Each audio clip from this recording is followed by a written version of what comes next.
We're in the midst of a trust crisis in the world of media, which is because so many in the legacy media have lied in order to preserve left-leaning narratives. To take just the most recent example, we were told by the legacy media that President Biden was just fine.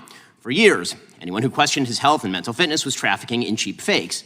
And then President Biden went out and engaged in a full-scale mental collapse on stage in front of hundreds of millions of people. So we can see why Americans, at least Americans who are not Democrats, do not trust the media. The question isn't really why the legacy media have lost Americans' trust. We know that answer.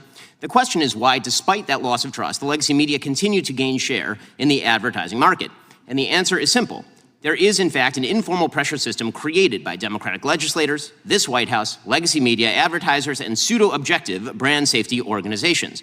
That system guarantees that advertising dollars flow only to left-wing media brands. Let me explain how this works. When a conservative competitor to the legacy media arises, members of that legacy media and their political allies rush to paint such competitors as dangerous. The commentator Kara Swisher of the New York Times, for example, told the head of YouTube that my videos at Daily Wire were a, quote, gateway drug that would lead children, including her own teenage son, to watch neo-Nazi content. Never mind the yarmulke. Elected Democrats pick up that same messaging. In 2017, Senator Dianne Feinstein told lawyers at Facebook, Google, and Twitter, quote, you created these platforms and now they're being misused, and you have to be the ones to do something about it, or we will. Social media companies react to incentive structures, including threats. They've responded by adopting the standards of third-party left-wing informational safety groups like the Global Alliance for Responsible Media, or GARM. GARM purportedly sets brand safety standards, objective standards by which advertisers and platforms can supposedly determine just what sort of content ought to be deemed safe for advertising. In reality, GARM acts as a cartel. Its members account for 90% of ad spending in the United States, almost $1 trillion. In other words, if you're not getting ad dollars from GARM members, it's nearly impossible to run an ad-based business. And if you're not following their preferred political narratives, the ones that Kara Swisher and Dianne Feinstein would follow, you will not be deemed brand safe. Your business will be throttled. We at Daily Wire have experienced this firsthand. In 2017, after Senator Feinstein made her threats to bring the weight of government down on social media platforms, Daily Wire YouTube channel saw a 1,000% increase in content enforcements over a 2-year period. Since 2021, after Democrat officials further turned up the heat on social media companies, my personal Facebook page has seen an over 80% drop in impressions. Or take Joe Rogan. When Joe said that he had taken ivermectin after getting COVID, White House Press Secretary Jen Psaki pressured Spotify to take action, stating, quote, we want every platform to be doing more to call out mis- and disinformation while also uplifting accurate information. Spotify complied. Spotify, of course, works with GARM.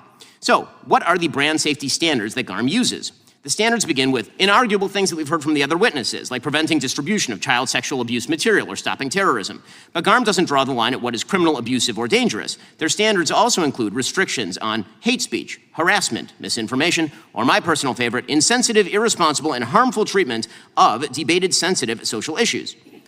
Those criteria are highly subjective in theory, and they are purely partisan in practice. For example, last year, Daily Wire host Matt Walsh was fully demonetized on YouTube, a GARM member.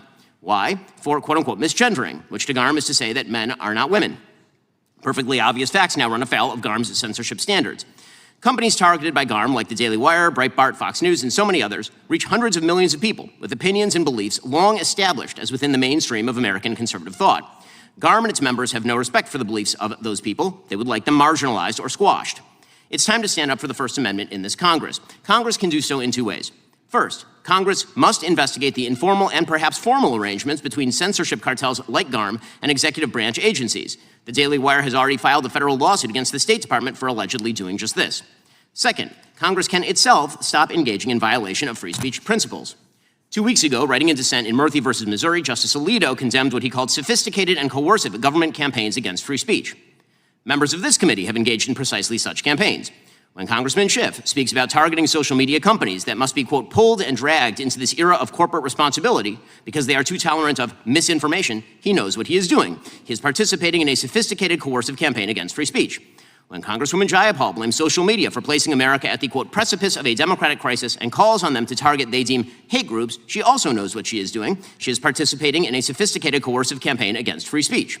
When Congressman Hank Johnson says, quote, we need a constitutional amendment to allow the legislature to control the so-called free speech rights of corporations, he also knows what he is doing. We all know what these government actors, what some people in this room are doing. You're using the tacit threat of government action to compel private companies to throttle viewpoints you don't particularly like. The First Amendment was not designed to enable workarounds by elected officials.